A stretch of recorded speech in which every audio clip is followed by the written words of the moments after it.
All right. Beautiful. Well, thank you so much. I'm so happy to have you on today. Everybody, listeners, this is the Body Love broadcast where we talk about the issue of body dysmorphia, body shame, perfectionism, and how it really takes away our ability to live our highest and best, and then how to overcome it. And I had an interview or a one-on-one with this amazing man, Matt Gagnon. I hope I said that correctly. And I just love, did I say it right? Did I say it That right? was pretty close. No, you're Okay. good. I like that. That was good. Okay. And you just made me blush. And with names is like one of the things I'm personally working on, being able to say it properly and do it at the right time. Anyways, I had this wonderful connection with him in his one-on-one, and he was telling me about his own personal story of transformation and just everything that he's gone through in his life and how it's gotten him to where he is now and how he helps and serves so many men and women around the world with his gifts. And we got on the topic of, kind of eating stuff, or I think it was a way of you stuffing your emotions and also overcoming it. And I'm like, I need to have you on my show because not that many men actually talk freely about this. And this is what I really want to bring awareness to. So I'm so grateful and honored to have you on my show. So tell us a little bit about like what you do and, your story and everything like that.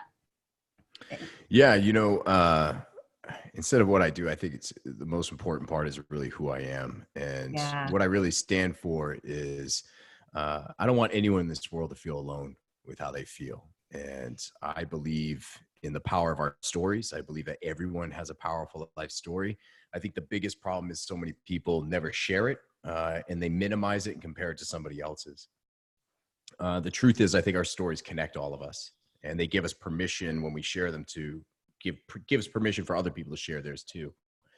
And so I've spent a lot of my time focusing on helping people live life aligned with their values and owning their stories. Because again, myself, I spent most of my life living life aligned with values that were defined by other people. Mm. Like I checked off all the boxes, like get the nice car, get the nice job, have a nice house, wear the right clothes, talk a certain way. Don't be too much of me, because that would sometimes turn people off. Like I was always told that, like, hey, could you just tone it down? You're a bit much, And I'm like, and so I would though. And I did all that stuff. And I was, I think as a kid, it wasn't any fault to my parents. I had great parents, but I grew up in divorce pretty much from day one.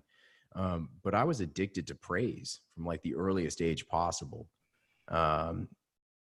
And if I could get praise from anybody, like that would fill me up. And I would just be like, all right, I have to model that behavior now. So I keep getting that fix for the praise. And I did that everywhere in life.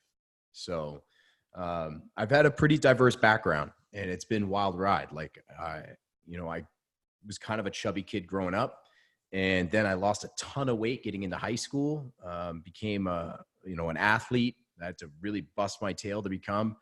And then, through college, I start, exceeding and achieving high success, get a great job right after school, making that 6-figure salary, like all that stuff. But I had the most epic, meltdowns and breakdowns. I hit bottom multiple times along the way. And finally, it took me to this past 5 years, even when I got so sick, I was on disability. And then that's when I built my business. And I left my 6-figure salary job behind when I had a negative bank account, an infant son, brand new house built, wife out of work. And I was like, hey, let's build a business. And 5 years later, 5 years later, like I have completely surpassed the old salary that I used to have in my corporate job. And now I work for me, and I will never miss another moment of my son's life anymore. And I will no longer miss out on the special things in life. And now I get to do something that serves other people. And I've redesigned my life to align with what my values are, not somebody else's. So that's kind of the nutshell part of it. Wow, it's incredible. And I can resonate so much with your story of being rock bottom so many times. And then like the one day that you decide to wake up, and then also taking the leap into entrepreneurship. And most people think you're insane and doing it anyways. And then living it aligned with your life purpose and doing what you love and having the time freedom. It's incredible. So like Yeah. with you, when you were a kid, like, do you feel like and you said something interesting about like needing approval. Was that tied around your weight, or was it also just tied around performance? I mean, give me a little bit more understanding around that. Yeah. Because that's something that I also was always looking for, is searching for love, attention, approval outside of myself. And then it became this fixation. You know, it wasn't around my weight really. It was definitely around performance. Because, you know, I was the oldest and I had about 5 sisters growing up, and they were all half in step. And so we were never all together at once, but I was pretty much the only guy in my family. Like all my cousins were girls. And so I kind of always became like, I was always the sensitive kid anyways, but like I was always the mediator. And I was always kind of like way more ahead of my time, it seemed like, from a maturity standpoint. And yeah, I was always kind of the mediator, the counselor and stuff like that. That was a role I took on. And I was always praised for it, for being the strong one, for, you know, being so mature, and I could be left alone, and I wouldn't make any mistakes. I would just do the right thing. And that was true. Like, and again, it was from good intentions, like, you know, but the problem was like like I didn't have any friends that were like my peers. Like all my friends were adults and teachers and coaches. And I loved it. I learned so much from them. But like, again, if they told me that I was doing something great and they praised me for it, I would keep doing that habit just to get that, because it made me feel loved. I felt wanted, needed. So I also was helping a lot of people at times. I realize now, from a very selfish place, I would serve people because I wanted to feel loved again. It didn't really matter about helping them. I just wanted to feel loved and needed. You know, and now that's the healthy boundary I have now. I have to ask myself, am I serving this person because that's my life purpose and I choose to serve because I want to see this person, you know, excel? Or am I doing this because I have a selfish, narcissistic need to feel needed and loved, you know? And so that's when it's at its best, and that's when it's at its worst. And now I have that awareness. But the praise piece got me in trouble too. I mean, in sports, it got me a lot of credit in sports. Like I could out hustle any human being. I wasn't the strongest, fastest, or smartest kid, but I could out hustle you. And I was a very small football player back then. And I played a position, you know, in the front line, where in the offensive line, where, you know, you were supposed to be huge. And I started, like, I was good because I used my body as a human battering ram. And my coaches were like, awesome job. Like, you know, more people got to be like this guy. And I was crazy. And man, I racked up so many concussions. I paid for that dearly later in life, you know, and I don't blame my coaches either. They didn't know any better back then. And so I chose, you know, to do those things, again, in the name of praise. The weight thing, though, was different. I didn't have any self-conscious feelings about my weight until I was probably about 7. And it was such a weird moment. Like, I'm going swimming with a friend, and then when we're done swimming in the river and we're drying off, he looks at me and he says, "You're fat," you know? And then I look down and I notice, like, I've got this belly and he's just got like already like this like 6-pack for like a kid, you know? I'm like, and I never noticed it before until he called it out and he labeled it. And that was it. Like from that point on, it just got pinned on me. I couldn't stop looking at it. I couldn't stop like pinching it, you know, and just like, like felt gross. And I didn't know what to do about it. And then the stories would be told by other adults. Oh, it's like baby fat and stuff like that. You'll lose it. And no, like I was just like, just kind of chunky. But it's weird. It's like I look back at pictures of me now, like from then, and I'm like, oh, skinny as a rail. Like, you know, I was small. But there were pictures of me that I remember. Like there was a picture of me like eating an ice cream cone, sitting down shirtless at a picnic table. And I was like, oh, horrified, you know? And so when you were little? Yeah, when I was little, like, yeah, you know, and it's like, come on, you're a kid. Like, you shouldn't be beating yourself up like that. But me, Mm-hmm. I was terrified of taking my shirt off, Mm-hmm. all the way up until I'd say junior, like high school was like finally the point, like I was okay taking a shirt off, but like, Had no you way, changed your man. physique though? Was it something that you Yeah, were? I had seriously changed my physique, but that was in a healthy way though. Like, I had a different approach by that point, but I was eating a lot of food throughout, most of like elementary school and junior high, just kind of comfort. Like, Mm-hmm. it wasn't unheard of for me to make like a loaf of grilled cheese sandwiches, like, like, let's carb up, and, but by the end of my freshman year of high school, I decided I just want to be healthy. I woke up at 5:30 a.m. every day and I ran 5 miles, and I was like so dedicated to it. And I drank a ton of water. I started doing all these exercises. I mean, I got down to 148 pounds and I was like lean, and it was like a new thing for me. And then that was the first time I got attention for looking great. Mm. Like, I all of a sudden had attention from women. That was cool. Like, that was a new thing. And I didn't realize it either. It's like, why they look like, why me? And they're like, you look great. I'm like, really? Like, that was a whole new thing. And I was totally oblivious to it. But like, man, that was a great high. So I wanted more of that. And so it became this, not from that point on, it became this battle of like, wanting that praise and approval and wanting to look good and feel attractive. And then sometimes feeling depressed and eating myself silly.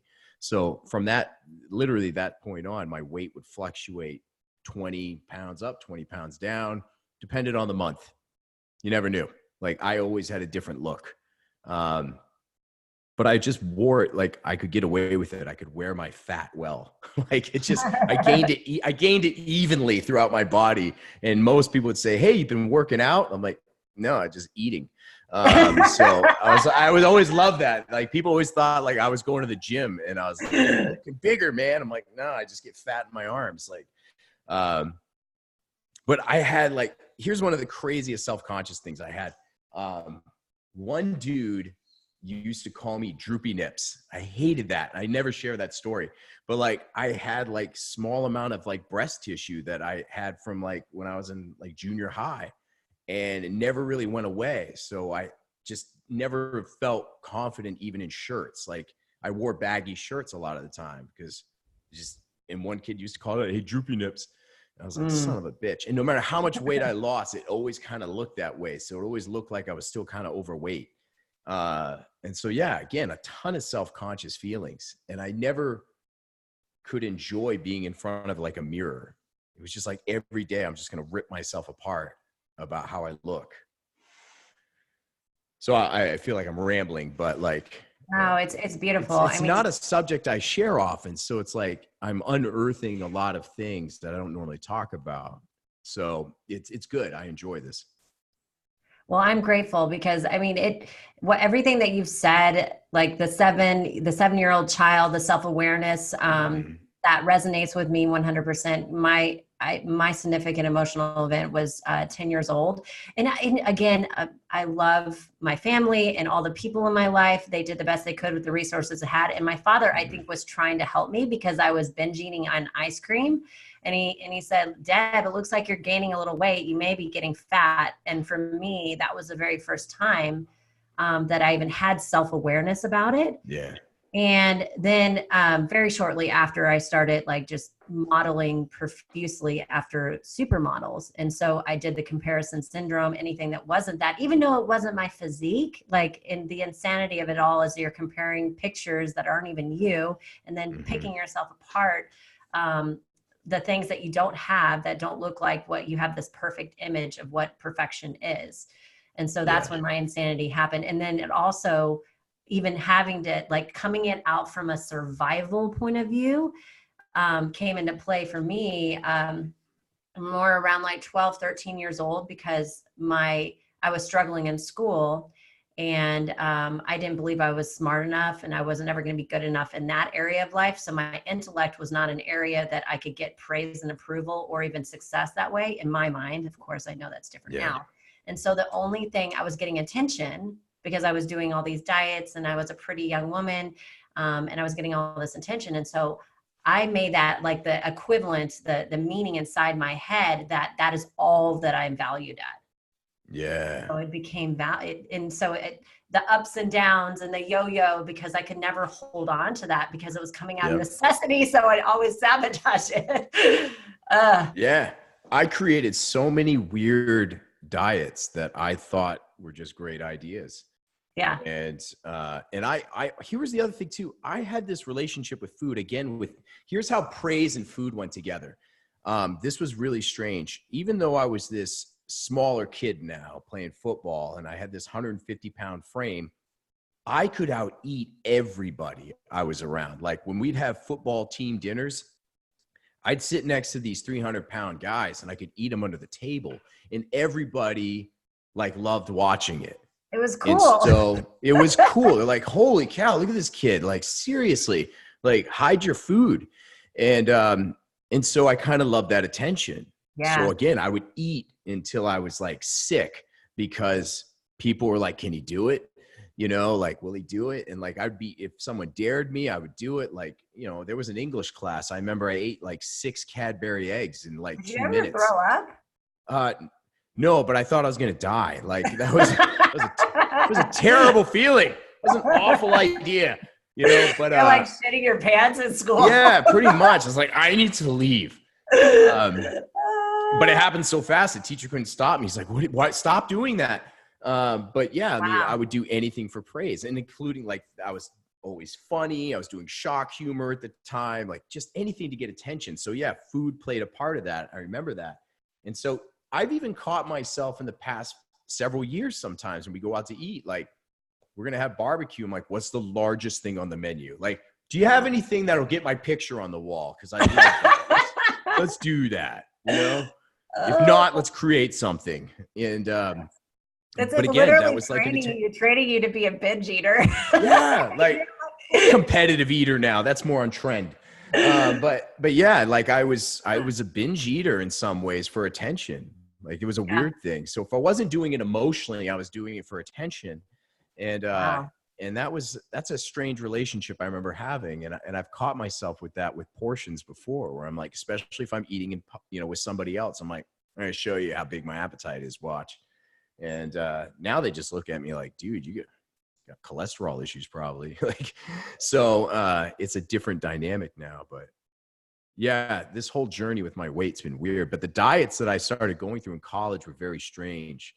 Like I went through a puffed rice like era where like every day I just ate puffed rice because it tasted like crap, but there was it was like empty calories. So I'd eat that all day. Then there was the yogurt phase because I thought yogurt would be healthy. So I'm like eating 20 things of yogurt a day and like, you know, like just so many weird things that I made up in my head. And then like also in college, ephedra comes out. Oh God. Like, Rip Fuel, like Rip Fuel comes out. And here's the thing. Here's the funniest thing. This is how committed I was to like taking these supplements. I couldn't swallow pills in college still. I'm a grown man at this point. I still can't swallow pills. And it was painful for me. So I would crack open these red, like Rip Fuel pills and put them into drinks. And it tastes like garbage. Oh, so bad. I was like, people would watch me like, what are you doing? I'm like, oh, and they're like, I'm drinking my magic juice. You know, but they knew as soon as I finished that bottle, they're like, oh shit, like he's going to get stuff done now. You know, you never try to snort them. I tried to snort them. You don't do that, but those ones don't work. I used to snort Adderall too and take it. Hooray. You know, but like, yeah. But then they made a Rip Fuel effervescent, like Rip Fuel Fizz. I was like, perfect. But like, I started getting hooked on that stuff. Was it transition to Adderall? Eventually, then the energy drinks came out. And then like Red Bull started getting big. Like I'm up in Maine and at the time, diet so Red like, Bull. So it's it took a while to get that stuff up in Maine. So like I'm getting hooked on energy drinks because when I was a kid, it used to be just like Jolt Cola and Mountain Dew. It has a lot of sugar. Those were the go-tos. Yeah, lots of sugar, but I didn't think about sugar then. But yeah, like then by the end of college, Red Bull's coming out, and I start this insatiable like appetite for Red Bull because I also associated my praise and performance with my energy levels, because I was always praised for high energy, high energy. Man, you're like the ultimate dude for energy, praised for it. And so if I was losing energy and getting tired, I was like, man, I gotta keep it up. These drinks are pure magic for me. So I just started guzzling these things. And then the praise part comes in. People see me drinking all this Red Bull and they're like, dude, I can't drink one of those without shaking. You just downed 4 of them. And they're like, you're crazy. And I like being known as the crazy guy. I'm like, like I'm insane, And so, yeah, I would guzzle that crap. And again, I'm getting praised and I'm getting promoted. I start a career, I get promoted because I can go without sleep. I can do all kinds of stuff. I can answer emails 24/7. I'm on fire. Straight up adrenaline. Oh yeah. And I'm working out more. I'm starting to get in better shape. And then I get into a work situation where I start getting overwhelmed and over my head. And for the first time, I'm really experiencing anxiety and panic attacks and depression. And I had a toxic situation with a mentor, and it was becoming very challenging. And I started to feel like I was crazy. This individual made me feel like I was not well. And I would explain what I was going through, and they just would look at me like, no, what's wrong with you? And so I felt crazy. So I went to the doctor, and my doctor gave me a written test to fill out, and I completed it, 10 questions. They're like, oh, you have ADHD. Here's some Adderall. Sweet. I was like, what is this? I don't know what Adderall is. And man, I took that pill and I was like, delightful. And I remember somebody saw me the first time I took it, and they were like, you all right? I was like, yeah, what's up? And they're like, you've got those eyes on one of those monkeys in the rainforest with the pupils are this big. And I'm just like, I feel great. And that stuff lit me up. And I quickly went from these little 10 milligram pills twice a day to the 30s, taking 30s twice a day. And then I'm down in Red Bull with it. And so I graduated to the level of 15 cans of Red Bull a day with 60 milligrams of Adderall too. And I was bulletproof. It was I felt like I could deadlift my car every day. I was ready to go. And, but the Adderall was doing to me though was brutal. One, I was in ridiculously great shape at that point, because that stuff was helping me achieve things I never could. Which is bad, because then you're like, I can't live without it. Yeah, I couldn't live without it, Yeah. But it also magnified my moods. So if I was productive, I was surging production now, raging manic production. Yeah. And if I was happy, I was super happy. If I was an asshole, I was a super asshole now. It just amplified everything. And eventually it started to lose its power, and it wasn't working as much. And that was the first time I ever strayed into actually taking something that wasn't legally mine to take. And so I got my hands on some Clenbuterol, and I've never experienced anything like that. I mean, I have such a respect now for how powerful medicine can be, because it was just one teardrop under the tongue, and you were turned on, and it didn't shut off. And you could only take it for 2 weeks. And after that, it doesn't work. You need to reset. You got to get off it. But I got my hands on some, and I started taking that for a little bit. And holy cow, to sleep, you had to take Benadryl, just to sleep. It didn't turn off. Adderall at least has an off switch, eventually. This stuff keeps going. That didn't never do anything for me. I was getting it actually from Mexico when I was living in California, and I didn't notice anything. It actually made you spun. I was super ramped up, but also I remember my appetite went through the roof too. And so sometimes I was canceling it out. I was on a trip. I went to an Outback Steakhouse, and I literally ate, a 20-ounce steak, a blooming onion, and a whole 2 desserts. And the guy's like, dude, I shouldn't serve you anymore. Wow.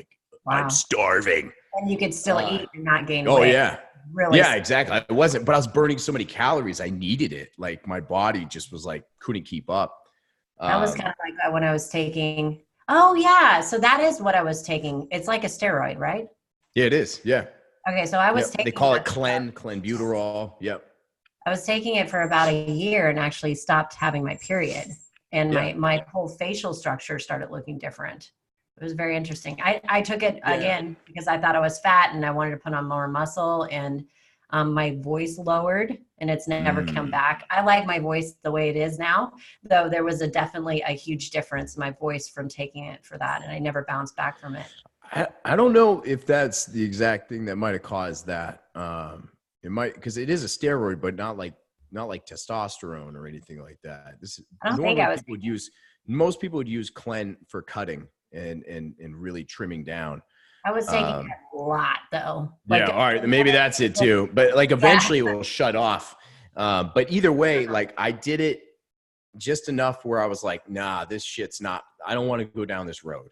Like, and I ended up getting off of that stuff. But the thing is, like, I'm in great shape and I'm still self-conscious every day. Like, I exactly. still have to look in the mirror. I have to, like, move around and stuff, check the lighting, all this crap, and again, it's just like I'm never comfortable in my own skin, like Yeah. ever. Because Like it's not even anything you can do from the outside. It's all the work inside. yeah, absolutely. And so by the time I'm like 29 and 30, like none of it's working anymore. Plus, I'm not sleeping either. Like, I'm not sleeping. Um, my doctor told me that my body's giving up making testosterone because I refuse to sleep.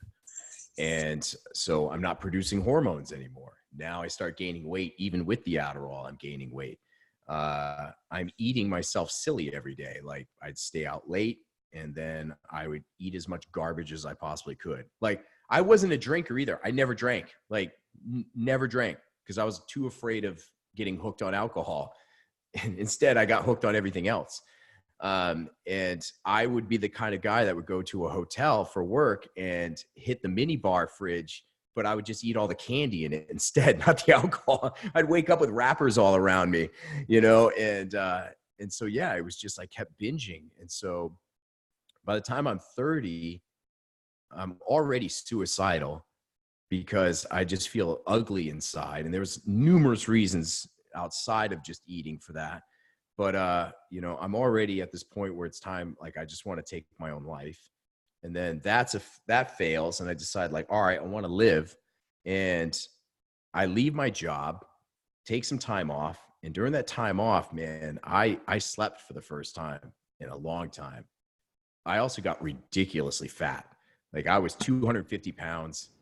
I'm 5'10", so it was heavy on me. And I just didn't recognize myself anymore. And I was too ashamed to go back to the gym at that point, because every time I saw a mirror, I was so ashamed of what I had done to myself. And I knew it was my fault. And I was just so embarrassed. So I'd go work out at, like, 3 a.m. because no one would be there. And it really wasn't until I saw another guy working out at the same time who was probably like 400 pounds. And he was doing the same thing as me. And that's when I made this connection that shame is not a number on the scale.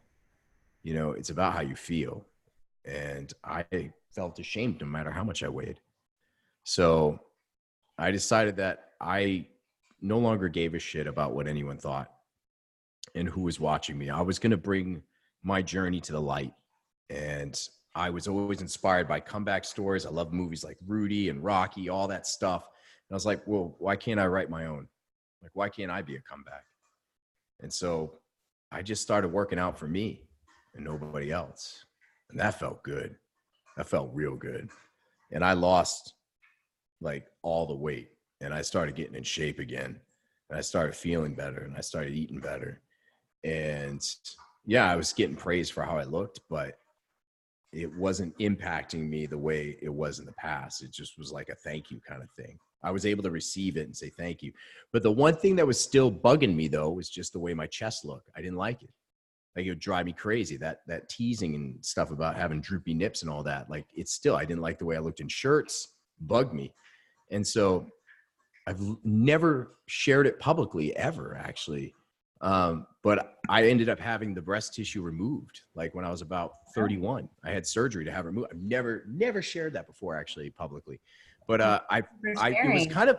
it was kind of like a treat for myself. Like I lost the weight legitimately. Like, and I was so proud of that. Like I lost it on my own. I didn't abuse my body. I did it in a healthy way. I did it from a perspective of self-love and grace.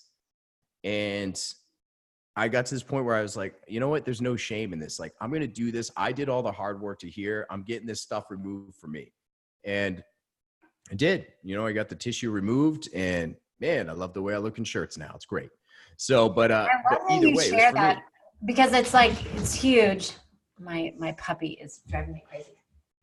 Hold on just a second. Oh, come on.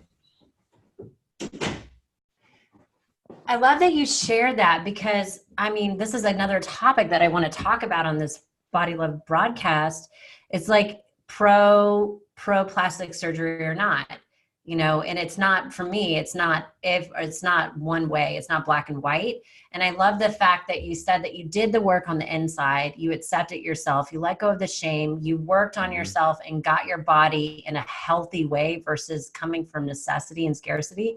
And then for a reward for yourself, you did augmentation that made you feel good and confident, but you already felt that way from the inside. And I think that's super powerful and important. Because I also knew too that no matter how hard I worked, that wouldn't be something that I could lose. Like it was a tissue, it wasn't fat.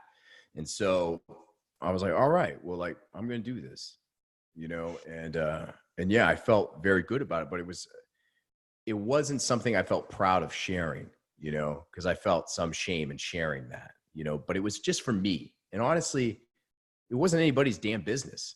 And so today it's just like, I share it now because I'm in a place where I just don't give a single F about like anybody caring about doing that. Like I did it for me, and I don't judge anybody for what they want to do to their body.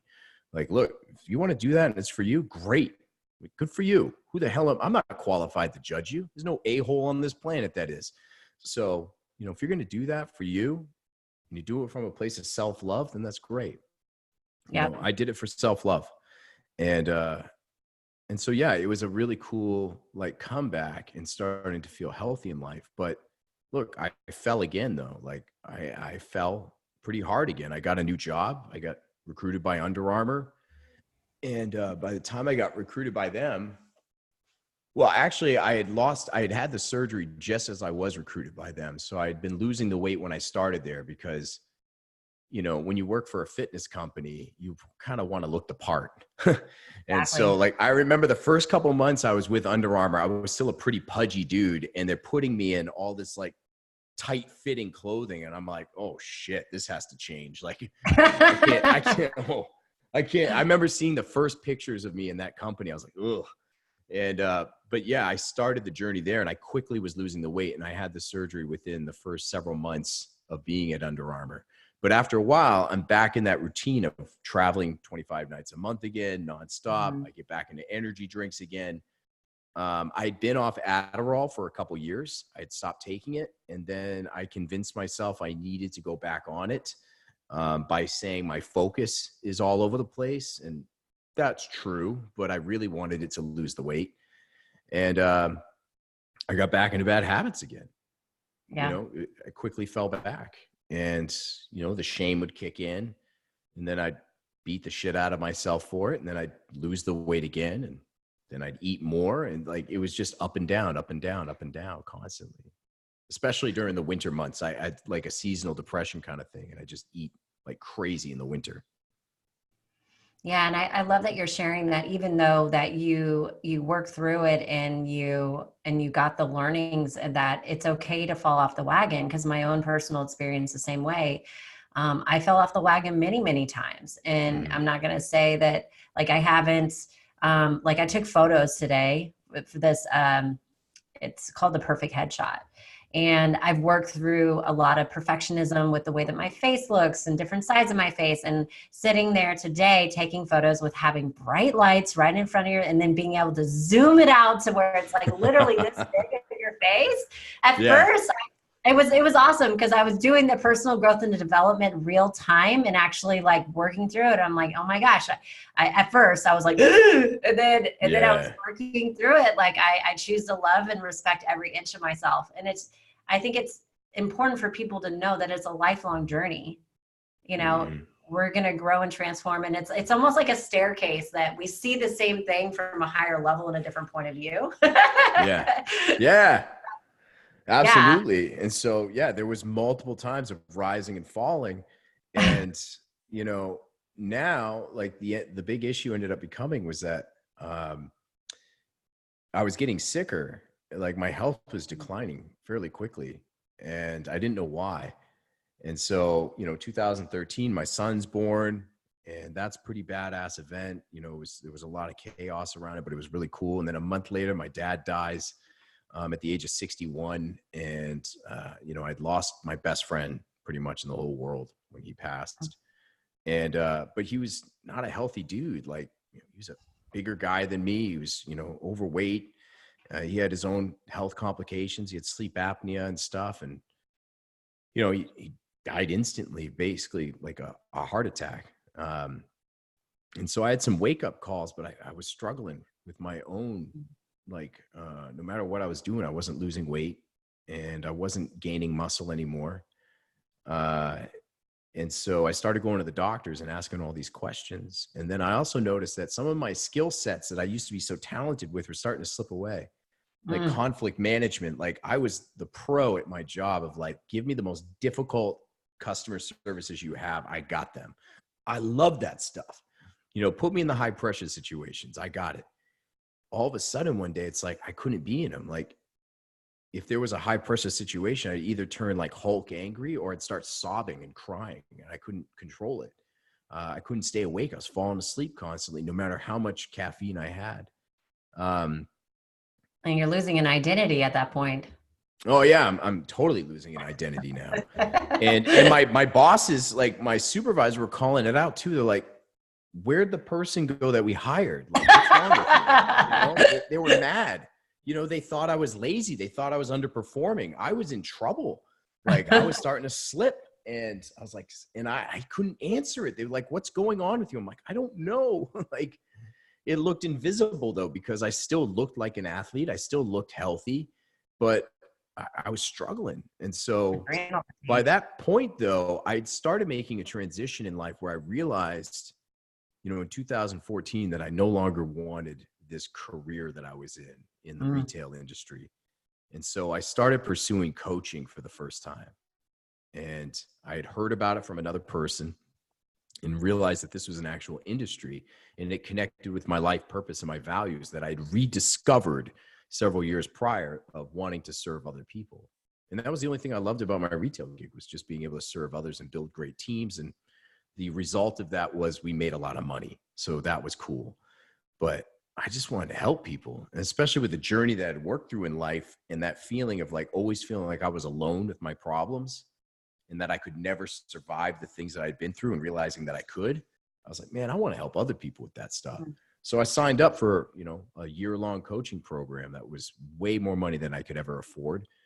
But, I had the amazing support of my wife who said, do it. Don't be, quit being a sissy and sign up. She said, she sounds like an amazing lady from all the things I've heard about her through you. She is an amazing human being. And so, she, being a very powerful person of faith, was just like, it'll work out. And I admired that. So I did, I signed up.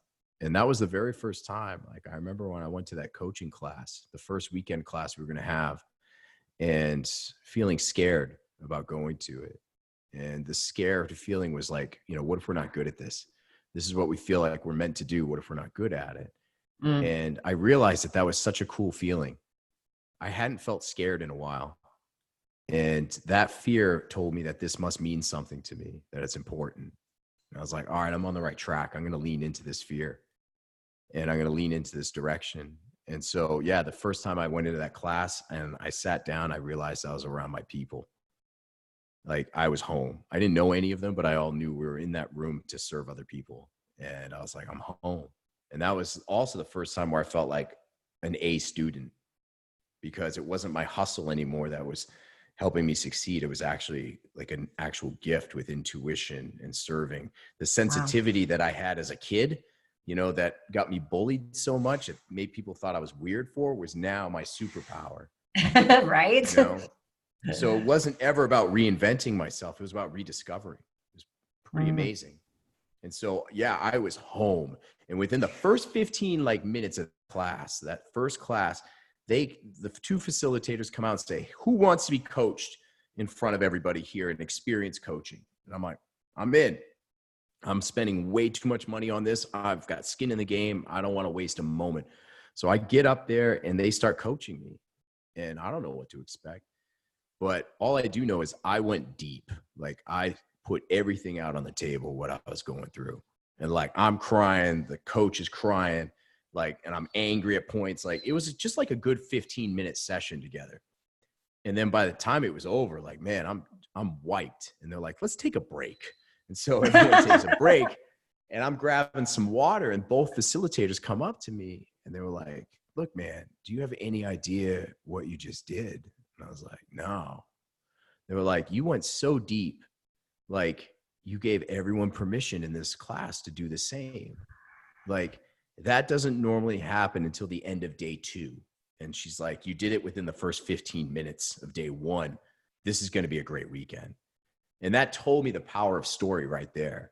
You know, like I was learning from my story and then other people were learning from it. So I started investing in this coaching thing. And now like I'm investing my energy nights and weekends coaching people and starting to build my business while I'm still working 70 hours a week in my retail job.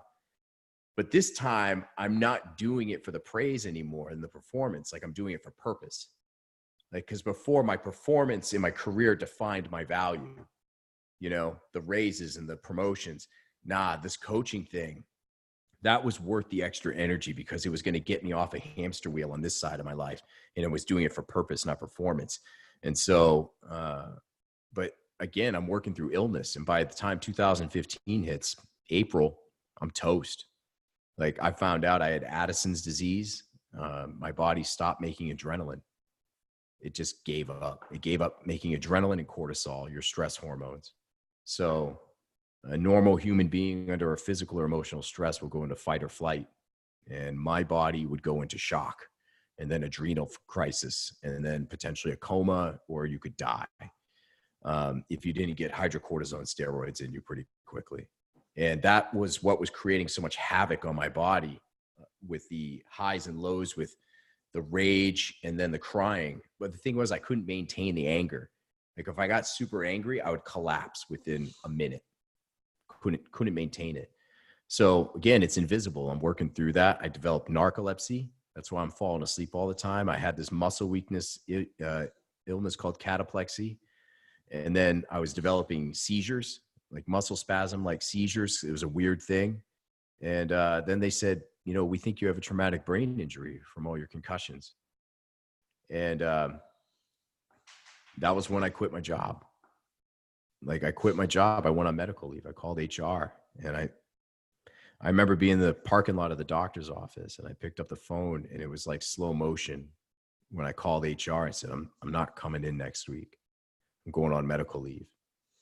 And after that, I can't remember what I said. It's a blur, but I knew there was no going back after that. Like once you make that call, there's no going back. And I knew that, but I didn't know what it was going to look like. And I remember when I told my wife, like a couple weeks into my medical leave, I looked at her and I was like, I'm never going back. Like we're gonna do this. I'm never going back. And she said, it's about damn time. I love her. I'm like, cool. I'm like, we're totally effed, you know, like we got no money coming in, but it was faith, you know? And so this was the whole thing about like, now I've got a chance to build this new career where I'm broke and all this stuff. But instead of doing what I used to do, just out hustle and just grind, you know, and lose sleep to build the business, I designed my lifestyle first. And then I built my career around it.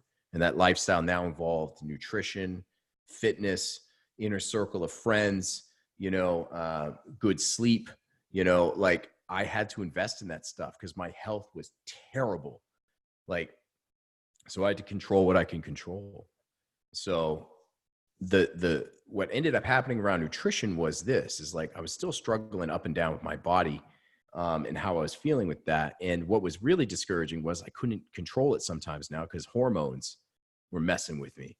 So no matter how hard I tried, sometimes I couldn't lose the weight or I couldn't gain the muscle. So we're trying to find this perfect cocktail of testosterone to give my body, without turning me into like, the Wolverine, and then also balancing it so my estrogen doesn't spike through the roof and I'm in a C cup. So like, it was this crazy like balance, like I'm all over the place. So now it's like, man, I used to abuse my body and I'd have all these highs and lows. Now it's like, I'm trying to do the right thing and it doesn't work. Mm-hmm. It's so discouraging now, because I'm like, I'm in this place of like having self-love and trying to have grace, and I'm working hard and none of that shit is working now. I'm like, this is effed up, man. I'm so pissed.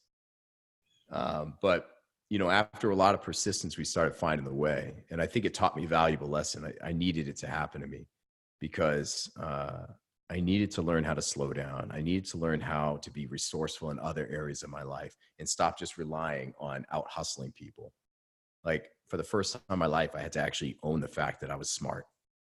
It's probably the hardest compliment to ever receive. It's like, hey, you're a pretty intelligent guy. Nah. I struggled so much with my grades in school. I thought I was an idiot, and so I never received that. I had a boss that used to say I was, stupid, and so I never owned the fact that I was intelligent. And for the first time in my life, I was owning that. Like, you just don't know how creative and resourceful you are until your back's against a wall and you don't have any other options other than to quit or move forward. And so quitting wasn't an option. So it was a hell of a ride. And I'm grateful because we ended up finally finding the perfect cocktail for how the hormone should work. And I'm doing my part now to control what I can control, because I can't bitch about my health if I'm eating garbage every day. Yeah. And so things started to turn around, and I'm grateful now that I've built a thriving business, and my Addison's disease is so under control now that I was able to wean off the hydrocortisone steroids, which are awful to take. Congratulations. And now it's like, I only need that stuff if I'm in an emergency situation, like real genuine fight or flight kind of stuff. And I now know how to take care of myself in those situations. So it's been very, very helpful with that. And the final missing piece was, 2 months ago, I finally was able to go to the Amen Clinic out in California, and they scanned my brain, and they saw everything an MRI couldn't see.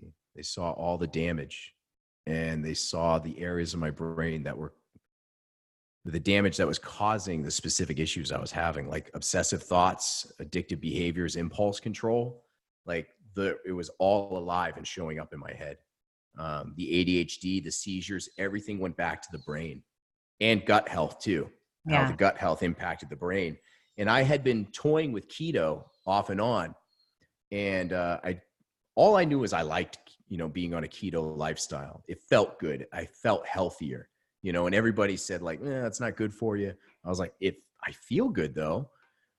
Inflammation's down. My focus is better. So I would play with it. And turns out that's the first thing they wanted me to stick to. When I left that doctor's office, they were like, you need a strict ketogenic lifestyle with healthy fats to help heal your brain. And I was like, oh shit, I was on the right track. It was so validating. So, now I've leaned more into that, and I'm not doing it to drop the weight anymore. I'm just doing it because I feel friggin' great when I'm on it, And I also know myself too. I can't have garbage in the house. I have my own safeguards. If there's ice cream in this house, it's not going to happen. I'll destroy ice cream. And boxes of cereal, forget it. I'll eat 2 boxes of cereal and no problem. And I just know myself. I also know if I stay up too late, bad shit's going to happen after midnight. I'm going to eat pancakes or something not so good. It's going to happen. So I've learned a lot of things along the way that are helping me. And look, is my body like in the best shape right now? No, not at all. But I don't feel like shit anymore about it. Like, I'm just like, yeah, I can fix this. I'll be all right.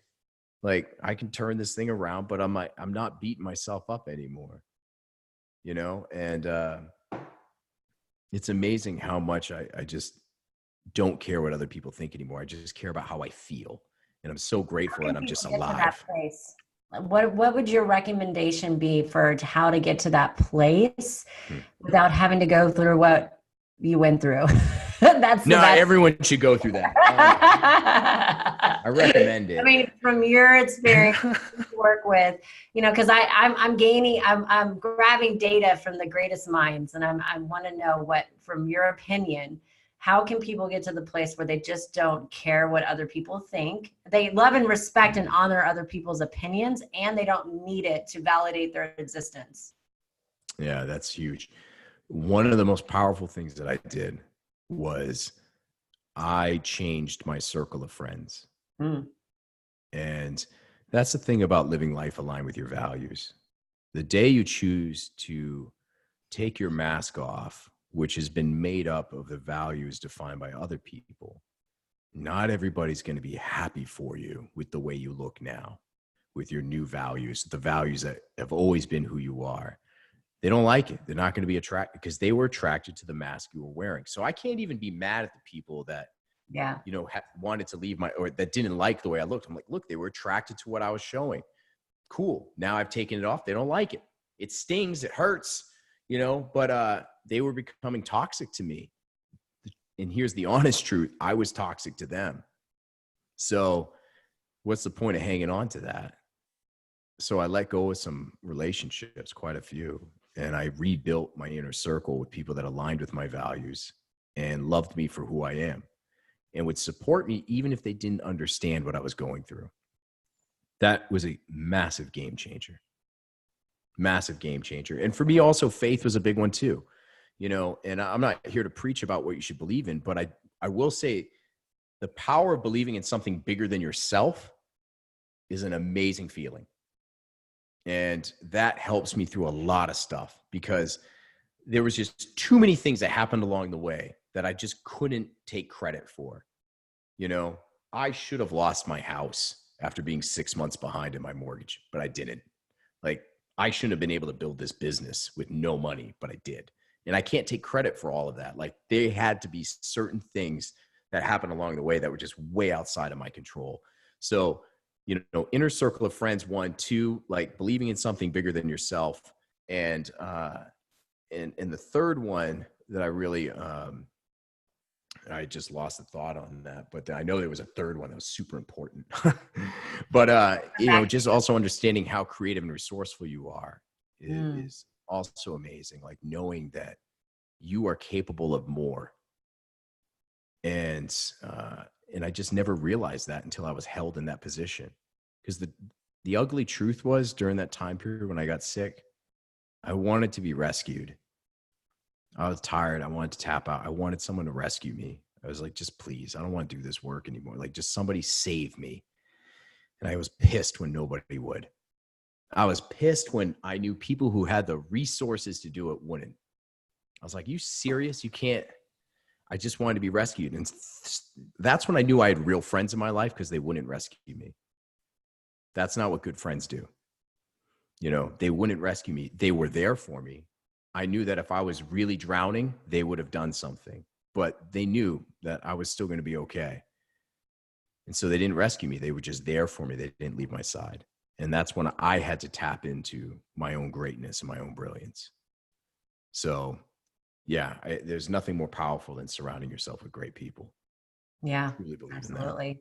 It's from my humble opinion, it's the inner work, you know, letting go the patterns, the behaviors, the belief systems, the traumas, the triggers. And then you gotta change your environment. If it's not conducive, it will pull you back down. It's like the crab in the bucket metaphor. Like I would not be where I am if I hadn't had a connection with Brandon in our master's class and gotten out of Vegas because I wasn't solid enough to be able to change my lifestyle, change all the people around me. I didn't have that foundation. I didn't have the support system, but being able to be taken out of the environment and then have a collection of really powerful people that I love and care about say that I see you, you, all the bullshit that you keep telling the story of yourself, it's a lie. You can do anything, you can heal anything. That is the old you, and you are somebody extraordinary that is stepping into her power. And so that's all I kept hearing from my environment. Yeah. And I started to believe it and actually created it. A couple of powerful things too that can help people is one, like, I do recommend to my clients, I'm not a doctor by any means, but like if they're struggling with their goals and achieving their goals, I do recommend like, hey, why don't you check in with your physician? Like get your hormones checked, you know, and that's a subject for guys too. They don't like talking about like, look, for everybody out there, testosterone's not just about boners. Like, so like everyone has this association that's just like, it's just for getting boners. Like, that's not the thing. No, like you need testosterone to like, for cognitive thinking, for like everything, to lose weight, gain muscle. Like for guys, that's our fountain of youth, you know, and people they underestimate the thinking part. Like seriously, that's where like couch potato brain comes from. Like when you have no testosterone, you're just a vegetable sometimes. It's foggy and you're moody. But I always tell people, like, the food that we have, like unless you're not, if you're not doing proactively eating paleo or keto or just cooking your own food, it's so indoctrinated with, what is it? Estrogen type of hormone. And so a lot of men are estrogen dominant, don't even know. I found out. That's a miserable feeling. In the doctor's office, and it's not too late, but it's just like, hello. Yeah. No, I found out. My doctor laughed at me because I was like a mess. Like hands hurt, lower back hurt. I couldn't stop eating cake. I was crying all the time. And he's like, your estrogen is so high, you have chemically induced PMS. Wow. And I was like, get out. He goes, I've only read about this in my journals. You're the first person ever. And I was like, well, awesome me. And my wife's like, you're always trying to get attention. Like, you're such a one-upper. I'm like, not the trophy I wanted to win. But then from that day on, he introduced me to every intern as, this is the PMS guy. But yeah, like it's, you know, I always tell people, like, just get your hormones checked, because it's a defeating feeling if you're doing everything in your power to control things and it's still not working. So I'm like, just start with a good foundation. Go see your doctor. And something else I think is very powerful too is remember that you have a choice in who your doctor is. Like just because you have a doctor doesn't mean you have to stay with that person forever. If they're not serving you and they're not listening to you, you fire their ass and you get somebody who will. Like you have to be your own advocate. My family, like practitioner, like Dr. Dan Freeland in Lakeway, I remember, like I could have gone to a lot of other specialists and he would tell me sometimes like, hey, some of this stuff's outside of my scope, man. I was like, yeah, but you know what? Like you care about me and you're willing to go outside the box with me to try other stuff. I trust you. You know, he saw me as a whole person. And that's also why I went to Dr. Amen. So like, look, if you have a doctor and they're not serving you, they're not listening to you, you fire them and you can find another one. There are lots of them out there. And you keep firing doctors till you find the right one. Same thing with your therapist. I couldn't do this on my own. Like I got therapy too, you know, and I went through several therapists. So I found one I liked. Same thing with my coach. I hired a coach. I found one that aligned with my values. So don't settle. Like, don't settle. Surround yourself with great people, professionals and friends. And man, no one does this journey on their own. Speaking of which, how can these wonderful people listening get a hold of you if they do want to do the transformational work that you have to offer? And what is it that you do specifically? Like who do you work with? Yes, call now to start your transformation. The work that I do with people is I typically work with people over 6 months, you know, time period at minimum. That's when I really feel like transformation happens. And there's also some hills and valleys that we get to work through because look, overcoming a lifetime of limiting beliefs that you've had or belief systems that you have isn't going to happen in one session. Like, hey, 1 hour, I'm cured. Like, no, we're going to have to battle some demons, you know, and we're going to work through some stuff. I am a great guide through the gray and the messy. Like there's point A and point B. I live really well in the middle there. I love navigating through that place. It is messy. It's full of like fire and hell and rainbows and sunshine. There's all kinds of crap in there, but I love it, you know, and it's easy to get lost in that space, but I know it well. And so the people I typically work with, they're high performers, like, you know, just like myself. They're high performers, high achievers, entrepreneurs, C-suite people, even, you know, there's a lot of people, but that high performer that's just hooked on the performance defining their value. People who have skipped holidays and anniversaries and birthday parties, all for their job. The difference now is they're starting to ask the question about, like, why am I doing this? They're burning out. They're not getting the buzz anymore from their work, you know, and they want to find a way out, but they're so lost and stuck, they just don't know where to start. And the belief system is, I can't leave this job. I don't have time. I don't have money. Help. And most of them don't have a lot of friends, but they have a lot of acquaintances. And the typical situation too is they're also servants. They are the go-tos in their circle. Like, they are the one that pours into everybody else. But when you ask them the question, who pours into you? It's a pretty quiet moment. Crickets. And that's when they realize, like, they got nobody pouring into them. And so I'm there. Like, I want to be that person that can be their go-to in that moment, that they can be raw and uncensored with and never feel judged. And that we can take what their goal is and we can find a way to get to that thing. It's not this academic 5-step process. I'm heart-centered. So look, spend some time with me and I'll rip into your soul and show you who you are. Like, we're not going to have to take a test. Like, there's no assessment for you to do. Like, let's talk, and I'm going to listen for the stuff you're not saying. I'm going to see your blind spots, and I'm going to come at you from a place of fierce love and not judgment. And we're going to get some shit done. So, and that works from everywhere, from like developing leadership style and being a better leader to being a better parent, you know, a better friend, a better member of your community, and even transitioning that to social media and building your business. Because how can you run a business if you don't know who you are, what your values are? Like, how can you build trust with your clients if you can't articulate who you are and why you deliver results in your career? So I bring that even to the social media world. And that's how I build so much trust with my clients. I know my value system. I know how to articulate that. So you want to find me, like, you know, find me on LinkedIn. That's my favorite place. You can find me under my name. I got a ton of emojis in my headline. You can't miss me. I stand out. You know, that and Instagram at Life Story Coaching. And, you know, I'd love to be able to serve in any capacity, even if you just want to explore it, you know, that'd be great. Love it. And please, will you text me your information so when I post this on Facebook, I can add it to the comments as well. And then I can also give you a recording so you can put it on LinkedIn as well. Sweet. I love it. I'm so grateful for you, I've learned so much today, and I'm so excited to share your story with our listeners, and hopefully it connects with some people and they reach out to you as well. Yeah, I really appreciate it. Look, I gave you stuff I've never given anybody. So it's because I really appreciate what you're doing. Thanks for allowing me to be messy, because literally I've never really had to talk a lot about this topic on a podcast. So it's not as polished, and I kind of like that. I love it. You let me do some discovery work just while sharing it on here. So thanks for holding that space. You did a brilliant job with giving me a space to feel comfortable to share things that I've never shared before. Well, thank you. And I'm learning about this whole process, so that allows me to be seen and heard. And I appreciate that. I may have you back on if you're open to it. I want to talk more about Adderall and the connection with, I think this is going to be an uphill battle with the new generations coming in, because it is interesting how many adults I've worked with get off Adderall. And sometimes, a lot of times, it's also connected as a way to lose weight, which is interesting.